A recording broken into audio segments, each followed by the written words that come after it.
ایک دعا ہے اور دعا جو رسول کریم صلی اللہ علیہ وسلم سے منقول ہو، وہ ایک تو اس بات کی تعلیم ہوتی ہے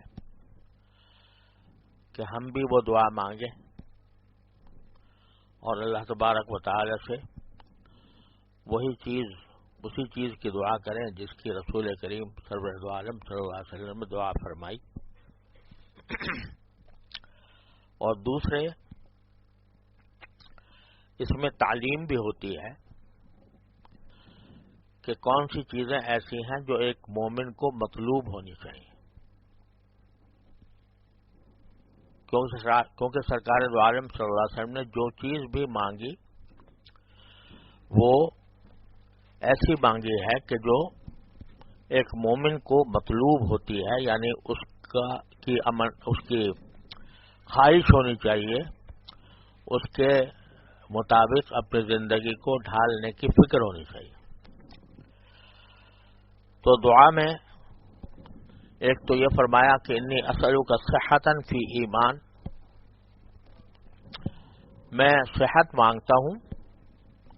ایمان کے ساتھ، کیونکہ اگر صحت ہو اور ایمان نہ ہو والعیاذ باللہ تو اس صحت کا کوئی فائدہ نہیں۔ چند دنوں کی بہار ہوگی زندگی کی، اس کے بعد قبر اور قبر کے ماں بعد کیا ہونا ہے وہ صحت اس میں کچھ کام نہیں آئے گی۔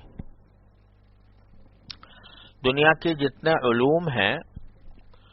وہ انسان کو قبر تک پہنچانے کے لیے ہوتے ہیں، جو کوئی ہو علم ہو، چاہے وہ سائنس ہو، چاہے انجینئرنگ ہو، چاہے ڈاکٹری ہو، چاہے کوئی اور سائنس ہو، وہ یہ ہے کہ بھائی جب تک تم زندہ ہو تمہارے لیے یہ ہم تمہیں بتلا رہے ہیں کہ یہ کرو یہ نہ کرو۔ اور اسلام کی تعلیمات شروع ہوتی ہیں قبر ہی سے کہ قبر کے بعد قبر میں کیا ہونا ہے اور قبر کے بعد کیا ہونا ہے۔ تو اگر صحت ظاہری حاصل ہو گئی اور آدمی نے وہ غفلتوں میں گنوا دی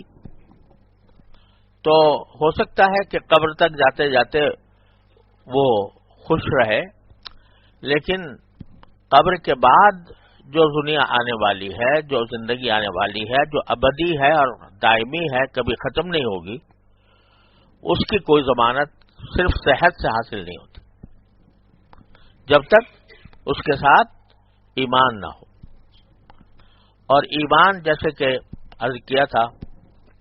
کہ ایمان ایک تو یہ ہے کہ آدمی نے کلمہ پڑھ لیا، لیکن صحیح ایمان وہ ہے جس میں استحضار رہے، اس بات کا دھیان رہے کہ میں اللہ کا بندہ ہوں اور اللہ تعالی نے جو احکام عطا فرمائے ہیں میرے اوپر ان کی پابندی لازم ہے۔ تو ایک تو یہ مانگا، دوسرے ایمانن فی حسن خلق،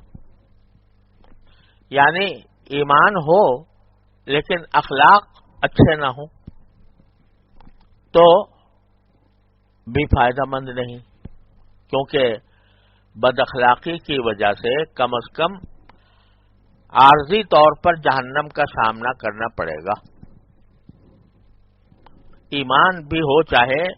پکا ایمان ہو، لیکن خوش اخلاقی نہ ہو، اخلاق اچھے نہ ہوں تو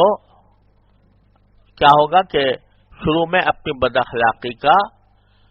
اس کو بھگتنا پڑے گا، اس کا وبال اس کے اوپر ہوگا، پھر چاہے اللہ تبارک و تعالیٰ ایمان کی برکت سے اس کو واپس جنت میں بھیج دیں، لیکن بھگتنا پڑے گا۔ اور اللہ بچائے، عذاب جہنم ایسی چیز ہے کہ ایک لمحہ بھی یا چند منٹ بھی اس میں گزارنا، اللہ بچائے، وہ انسان کے لیے قابل برداشت نہیں ہے۔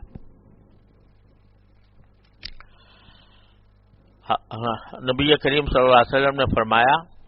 اپنے چچا ابو طالب کے بارے میں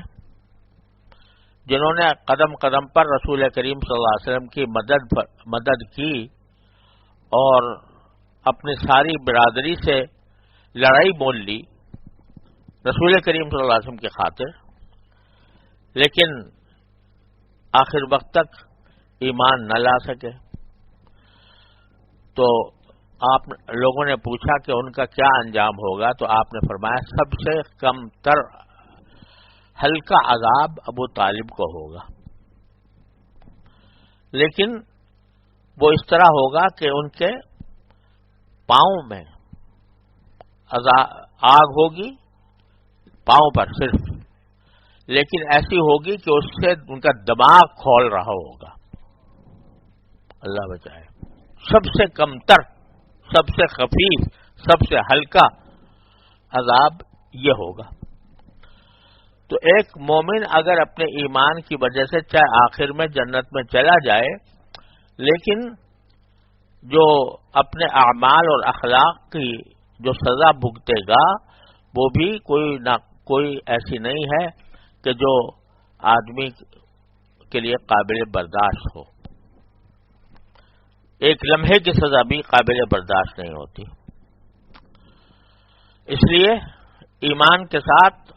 حسن اخلاق لازمی ہے۔ اور جو دو باتیں کل میں پچھلے اتوار کو میں نے عرض کی تھیں وہ خاص طور پر، کیونکہ حسن اخلاق کیا ہے کہ نبی کریم سرورت عالم صلی اللہ علیہ وسلم کی سنت کی اتباع۔ حضرت عائشہ صدیقہ رضی اللہ تعالیٰ عنہ سے پوچھا گیا کہ نبی کریم صلی اللہ علیہ وسلم کے اخلاق کیسے تھے، تو آپ نے فرمایا کہ آپ کے اخلاق قرآن میں دیکھ لو، جو قرآن کے اندر جو ہدایات ہیں وہ ساری آپ کے اخلاق